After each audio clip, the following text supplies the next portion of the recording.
Koina sigi lecture video sida resistance haiba sigi topic se amu yengmina seba. Koina resistance haiba si masi karino hai matamda. Koina mamangi lecture video da ohms law ni nagidana. V equal to IR na ohms law gi magi relation da sigi R na koina constant am fangi buto. Sigi constant si bune ma koina resistance sai se. To ekati resistance masi karina denote tawi hai matamda. Capital R na denote tawi bako. Hadudi akoina resistance haiba si karino haiba du yenga seba. Sida page akoina conductor maniko. Conductor sida koina electric charge akoina electron se si chain ma matamda mangonda kariguma athingba khara piba madugi piriba athingba do adubane akoina resistance haije ko. Resistance ki magi definition sida laire ko. Adu edi mathang dam yenga seba. Koina conductor amada resistance haiba masi athingba laire se masi karine thohalakpano haido adu mung nei seba ko. Koina sida conductor am lorsi conductor sida koina haire free electron mayam yawi aduga positive ion mayam am su yawi haidana ko aduga sigi red china positive ion represent tawse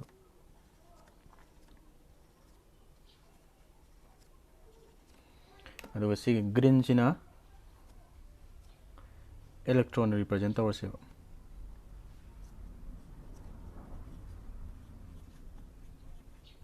electrons niko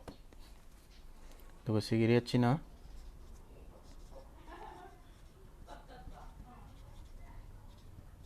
positive ion ko. Koina conductor do da potential difference apply to sanu matamda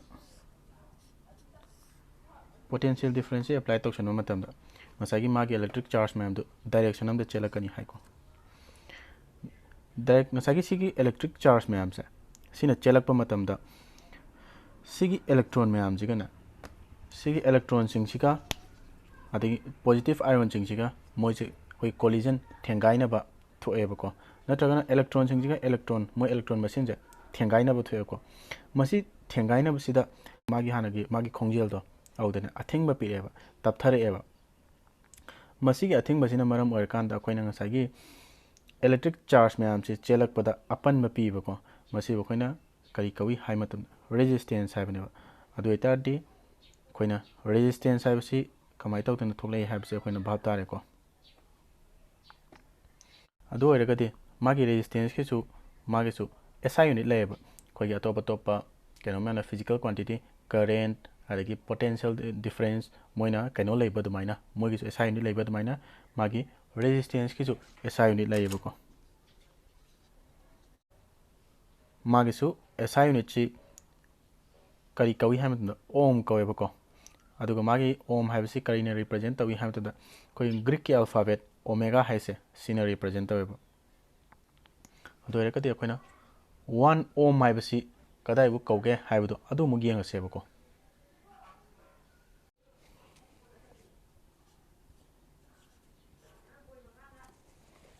koina 1 ohm haibasi kadai bu kauge haibado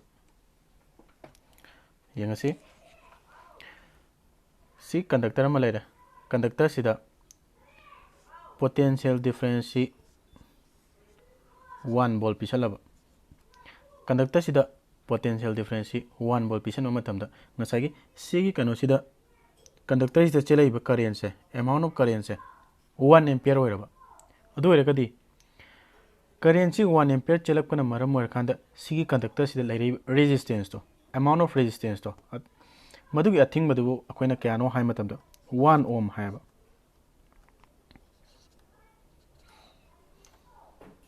madu akoina 1 ohm haiba do oiragadi akoina 1 ohm si kamaini thokpa yai hai matamda 1 ohm equal to 1 volt by 1 ampere na simani thokpa su yai ko sigi rheostat haiba sigi tamse amuk yenga seba rheostat haiba si masi device amani karamba makalgi device no hai matamda koina electric circuit amadana mangwanda pisaliba potential difference se sidi fix thamaga sidi honghandana thamaga na maduda cheliba current to adubu regulate toba device amaneba koina regulate toba habdina asai magi pisaliba potential difference se sidadi ahong bolaitana thamaga chelaiba current to da hengat hange natraga handange yaba adugumba khulai makhal amaneba adu eragati akoina sida sentence amdang isanjiko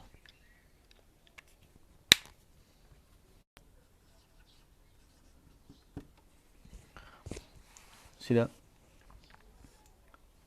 मासे current regulate तब device अमनी हायरे कमाइना तौरिनो हाय मतमदा असगी मासे कोई circuit तुगी resistance की value जे सिगी device ना होंगदो होंगजिन तौब ngमेबा होंगदो होंगजिन तौरबिना कमाइ तौई हाय मतमदा resistance तुना माना यामना वांखना थमबा अदो एरकदी current चेनबदुदा अथिंगबा मयाम पिरनी अदो एरकदी मसाइ current तु पिकना चलहलनेबा सिमाइ तौदना resistance ना मु हंदना थमबा resistance ना हंदना थमगदी मधुदा चलाइबा current तो चौखलानिबा अदो एरगदी current तो मयाम अमुक चलहनबा यानिबा असुम तौदना सिमाइना current सि चाउना चलहनगे पिकना चलहनगे सिमाइना रेगुलेट तौबा डिवाइस तो बनेबा कोइना रियोस्टेट हाइसे नेक्स्ट कोइना रेजिस्टेंस हाइबसी करी करी फैक्टर दा डिपेंड तौय हाइबदु अदो मुग यंगसिको अहानबदा कंडक्टर अमगी रेजिस्टेंस हाइबसे मागी लेंथ डिपेंड तौयबा लेंथ डिपेंड तौई लेंथ हाइबदी मागी असांगबदुनिको मागी असांगबसे कोइ एलना लौसे मागी असांगबसे डिपेंड तौयबा असांगबसे कमाइना डिपेंड तौई हाइ मतमदा r is directly proportional to l नेबा मसागी l से मागी लेंथ से यामना सांगबा अदो एरकदी रेजिस्टेंस टू यामना चाउनीबको अनिसुबदा एरिया ऑफ क्रॉस सेक्शन दसु depend तौय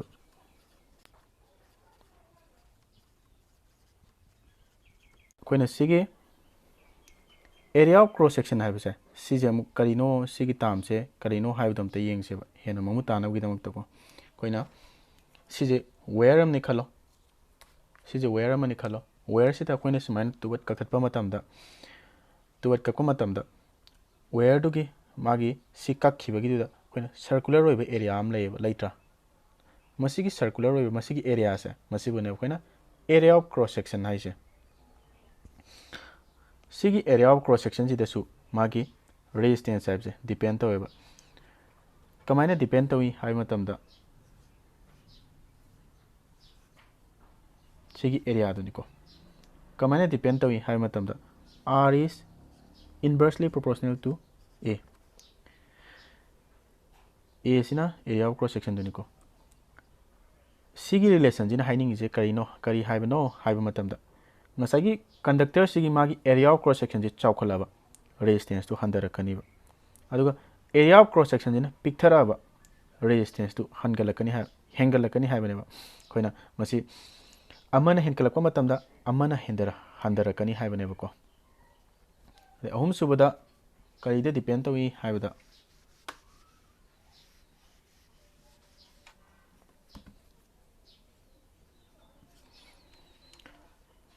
nature of the conductor मसागी पोट तुगी मागी नेचर दु जेसु डिपेंड तौबा पोट तुगी नेचर हाइबदी करिनो हाइ मतमदा अखोगी कनोसी अखोगी कनोसी दा कंडक्टर सी मयाम लै कंडक्टर सी खुदम मोइना हाइबदा कंडक्टर अनि दंग हाइगे कॉपर हाइबम लै अदुगा एल्यूमिनियम हाइबम सु लै मबानी सी तोंगान तोंगान पोसंगिना मागी पोट तुगी मागी नेचर मागी मोंग मतोसी लोइ खेनेबा सिमाइना खेनाबा सिमाइना पोट तु खेनाबे मतुगिना मागी तोंगान तोंगान बा रेजिस्टेंस लेबको अदुमाइना मागी रेजिस्टेंस सी पोट तु खेनाबे मतुगिना मागी तोंगान तोंगान बा रेजिस्टेंस लेबा देखि मरी सुबदा टेम्परेचर ऑफ द मटेरियल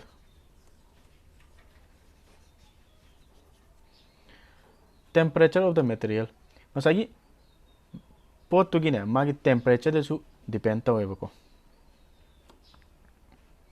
तो एकति सिगी अहान बगी सिदा कोइना 1 अन इक्वेशन 1 इसी सिना इक्वेशन 2 वन इरसेबा कोइना मथक्ता इक्वेशन अनि खिको इक्वेशन इनदो अमन इक्वेशन 1 हाई अमन 2 हाई मदुगी इक्वेशन अनि दो पुंजल कांदा कोइना कमाई थोपा यागे high मतमदा r is directly proportional to length of the conductor and inversely proportional to area of the cross section of the conductor ने सीजे fungi सीगी proportionality symbol से Koyna equal to दोन थोको मतमदा कइदवी high मतमदा constant अमा चोंगथोरेबा constant अमा चोंगथोरे सीगी constant से कोइना करी कवी high मतमदा resistivity का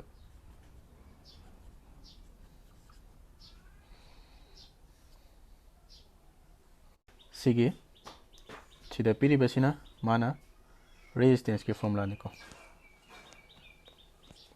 अदुगा कोई सीगे रेजिस्टिविटी हाइसे सीजे करिनो हाइबदु अमुक नैनरसेबा सीना कोई इक्वेशन 3 न थाबिरसी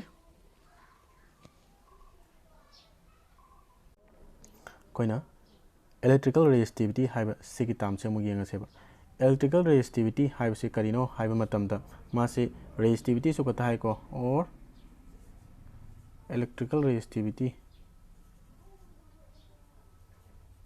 सु हाई को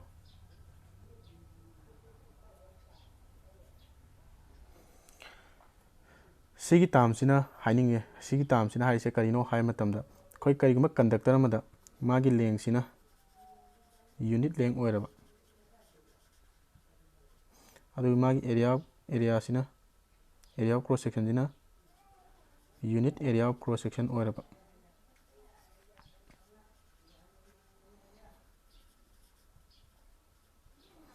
हाइबस unit area of cross section ओइबा अमसुंग unit length सांगबा कंडक्टर सिना मान ऑफर तोइबा मागी रेजिस्टेंस है मसिबने बखैना रेजिस्टिविटी और इलेक्ट्रिकल रेजिस्टिविटी हाइसे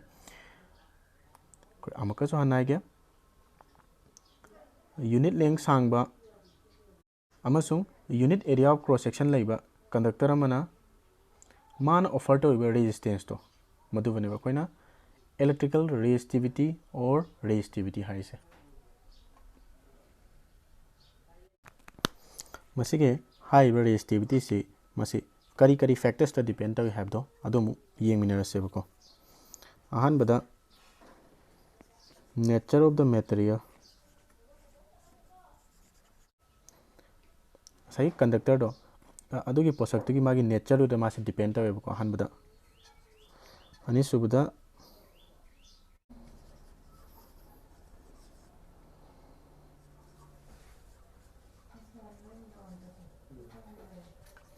अदुगा सही कंडक्टर दुगी मागी लेंग अमसुंग एरिया ऑफ क्रॉस सेक्शन दि मासे डिपेंड तवदेबा मागी फॉर्मूला अमुग येंगसी इक्वेशन नंबर 3 दा कोइना r equal to rho l by a हाइबा सीगी इक्वेशन नंबर 3 दो ममांगदा सीगी इक्वेशन दो अदुदा कोइना रो सी सिदगी रो पुथोकपा यायबा r a by l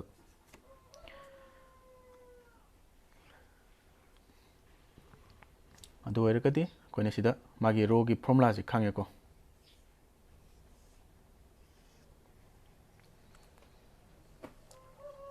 मागी एसआई यूनिट अमुक येंगसेबा अतोप अतोप रेजिस्टेंस की करेंट की पोटेंशियल डिफरेंस की एसआई यूनिट लेबा दमाइना रो की जे एसआई यूनिट लेबा मागी एसआई यूनिट चिना करिनो हाई मतमदा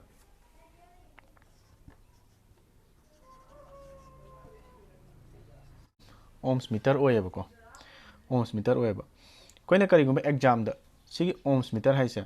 एसआई यूनिट चाको काउथोकीबा थोसने सिगी फॉर्मूला इस्ते सादो इबे कमाइन इबे येंगसी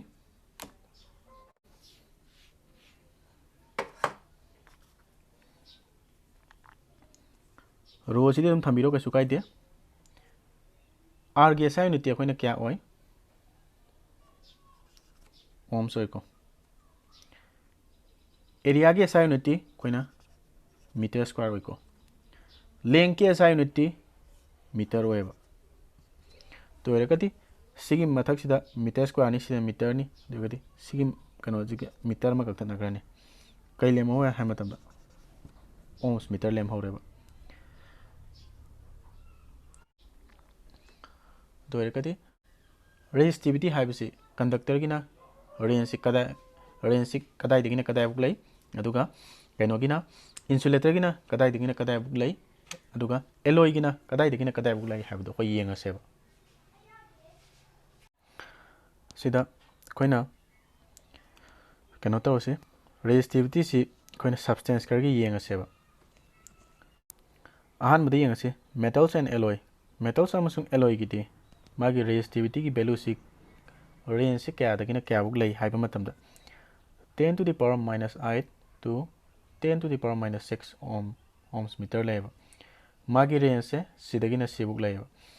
Koyna 10 to the power minus 8 हाइसिदि याम थिना पिक value नि अदुगा 10 to the power minus 6 हाइसु याम थिना पिक value नि दोरकदी मागी resistivity की p range से सिना याम थिना पिक हाइसे 1 गा चांगदमनदा याम पिकरे दोरकदी current चेंबा मतमदा हाइबा metals अमसुंग alloy से current चेंबा मतमदा मोइददी पीबा अथिंगबदो खोगी पीदबगा चप मानेबा insulator की अमुक येंगसे insulator की ना मागी range ना 10 to the power 12 to 10 to the power 17 ohms meter हमनेको ngasai mana p variance na sidagina c box se p ba adudi p variance sidadi cd muk yam thina chawkhre 1 ga changdam na matam yam thina chawkhre cd adudi resistivity wangba hai se karino hai matam ngasai gi current chelakpa matam athing badu yam p hai bane ba aduna insulator si akoina magi sigi resistivity ki value si yam na wang bani na ngasai current chen base ma je ngam da bane ba to ekati koina तोंगान तोंगान बा metals अदगी alloy insulator सिंगी मागी केनोसी resistivity की value C अकोइना table सिदा अमुक येंगमिनरसिको मसीगी table सिदा पीरिबा कोइगी metals अमसुंग alloy की मागी resistivity की value सिंगसे Moina 20 degree दा लैबा मतमदा अदुगी रेजिस्टिविटी की वैल्यू नेबा मेटल्स की दा हाने येंगसी मेटल्स की दा कोइगी सिल्वर सिना क्वाइदगी मथकता लै मसिना ताकपदी मागी रेजिस्टिविटी की वैल्यू सिना क्वाइदगी नेम है हाइबनेबा इलेक्ट्रिक एनर्जी सिना कंडक्ट तौबदा ngसागी सिना क्वाइदगी हेना खुदोंग चाबे हेले हाइबनेबा अदुम ओइनमक करिगिदमकता अखोइना सिल्वर सि सिजनबई महुत्ता कॉपर अमसुंग एल्यूमिनियम सि वेयर सावदा सिनैनो हाइ मतमदा सिल्वर सिदी कॉपर अमसुंग एल्यूमिनियम गे येंगनाबदा याम तिने एक्सपेंसिव होएबा अदुगा कॉपर अमसुंग एल्यूमिनियम दी एक्सपेंसिव होइदेना ओइदेबा अदुना मसीगिदमकता अखोइना कॉपर अमसुंग एल्यूमिनियम से सिजनबनिको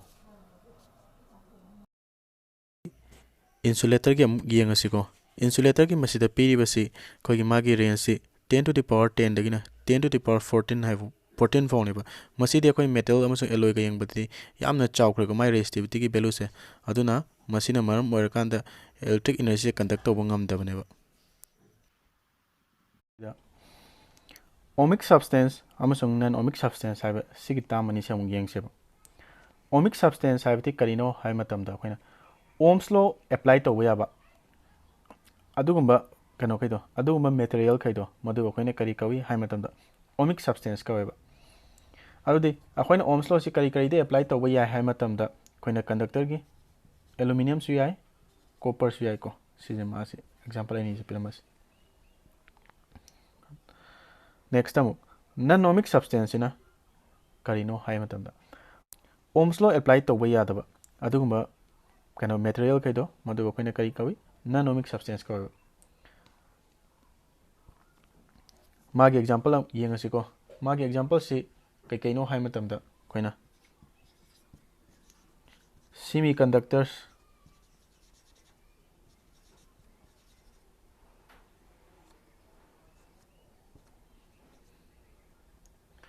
vacuum tube हाइबा सिगी मटेरियल खैसे सिददी ओम्स लॉ सि मासी चटना देब अप्लाई तौबा यादेबा सिददी